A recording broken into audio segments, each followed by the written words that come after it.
ఆంధ్రప్రదేశ్ ముఖ్యమంత్రి నారా చంద్రబాబు నాయుడు హైదరాబాద్లోని ప్రజాభవన్కు చేరుకుని తెలంగాణ ఉప ముఖ్యమంత్రి మల్లుభట్టి విక్రమార్క కుమారుడు సూర్య విక్రమాదిత్య కోడలు సాక్షి దంపతులను ఆశీర్వదించారు.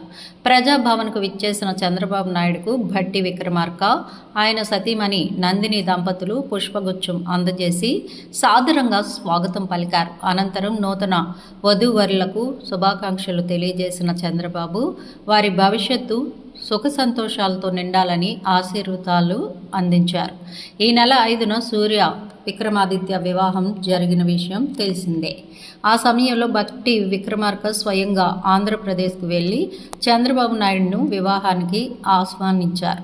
అయితే అప్పట్లో ఉన్న అత్యవసర కార్యక్రమాలు, బిజీ షెడ్యూల్ కారణంగా చంద్రబాబు ఆ వేడుకకు హాజరు కాలేకపోయారు. దాంతో తాజాగా ప్రజాభవన్కు ప్రత్యేకంగా వచ్చి నూతన దంపతులను కలుసుకొని తన శుభాకాంక్షలు తెలిపారు చంద్రబాబు. ఈ కార్యక్రమంలో రాష్ట్ర మంత్రులు దుద్దిళ్ల శ్రీధర్ బాబు, వాకిటి శ్రీహరి కూడా పాల్గొన్నారు.